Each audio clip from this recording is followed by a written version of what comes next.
निर्जला एकादशी जेठ शुक्ल पक्ष। युधिष्ठिर ने कहा, जनार्दन, अपरा का सारा महत्व मैंने सुन लिया। अब जेठ के शुक्ल पक्ष में जो एकादशी हो उसका वर्णन कीजिए।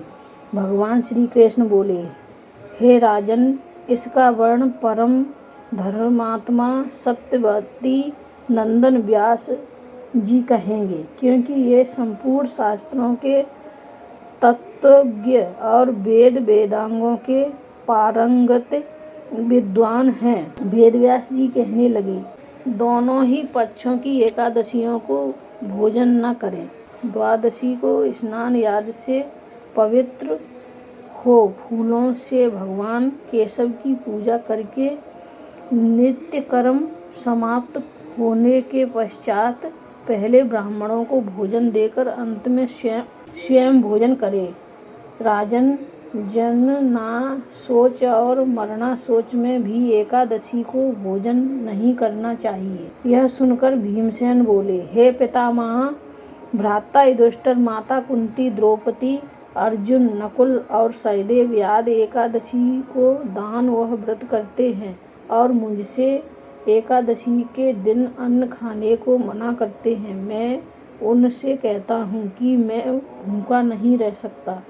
व्यास जी बोले, भीमसेन, यदि तुम नरक को बुरा और स्वर्ग को अच्छा समझते हो, प्रत्येक माह की दोनों एकादशियों को अन्न न खाया करो। भीमसेन बोले, पितामह, मैं आपसे पहले भी कह चुका हूँ कि मैं एक दिन एक समय भी भोजन किए बिना नहीं रह सकता। फिर मेरे लिए पूरे दिन का उपवास करना कठिन है। यदि मैं प्रयत्न करूँ तो एक व्रत अवश्य कर सकता हूँ। अतः आप मुझे कोई एक व्रत बताइए जिससे मुझे स्वर्ग की प्राप्ति हो। व्यास जी बोले, भीमसेन, कृष्ण और मिथुन संक्रांति के मध्य में जेठ माह की शुक्ल पक्ष की एकादशी होती है, उसका निर्जला व्रत करना चाहिए।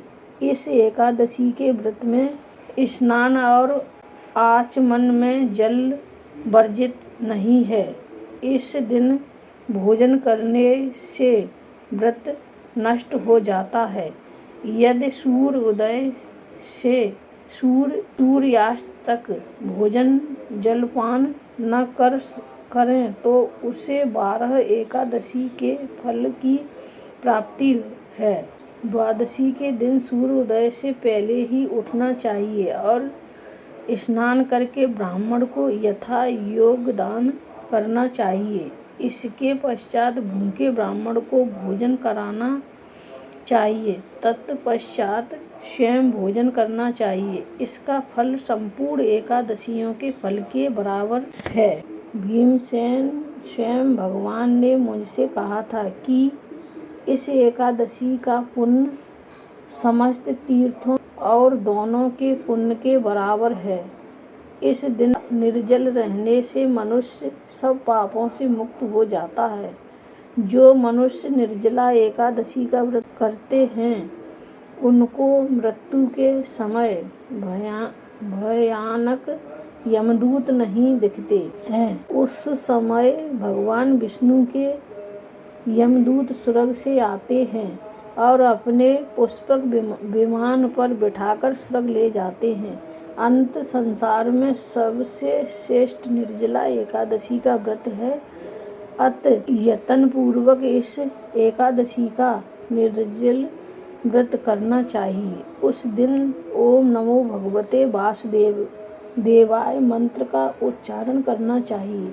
व्यास जी के ऐसे वचन सुनकर भीमसेन ने निर्जल व्रत किया। इसी एकादशी को पांडव द्वादशी भी कहते हैं।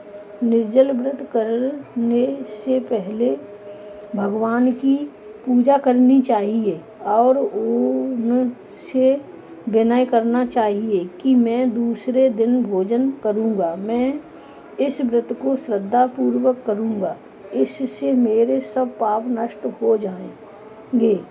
इस दिन एक बड़े वस्त्र से ढककर स्वर्ण सहित दान करना चाहिए।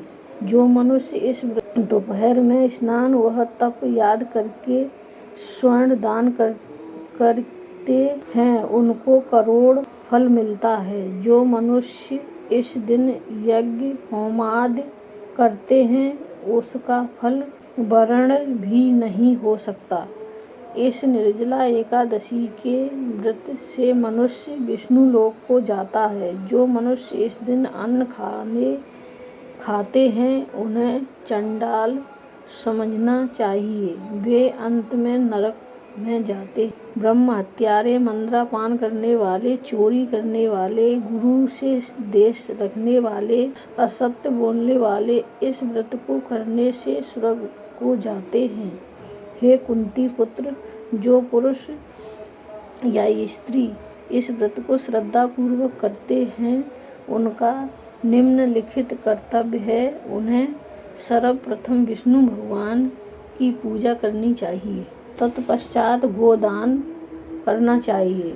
उस दिन ब्राह्मणों को दक्षिणा मिष्ठान याद देना चाहिए। निर्जला के दिन अन्न, वस्त्र, छत्र, उपनाह याद का दान करना चाहिए। जो मनुष्य इस कथा को प्रेम पूर्वक सुनते व पढ़ते हैं उनको स्वर्ग की प्राप्ति होती है। कथा सार: भक्त को चाहिए कि वह अपनी कमजोरियों को अपने गुरुजनों या परिवार के बड़ों से न छिपाए, उन पर विश्वास रखते हुए अपनी समस्याएं उन्हें बताए ताकि वे उसका कोई उचित उपाय बताएं। व्यास जी की कृपा से भीमसेन भी एक एकादशी का व्रत करके सभी एकादशियों का फल प्राप्त करके स्वर्ग के भागी बने। बोलो एकादशी मैया की जय। बोल विष्णु भगवान की।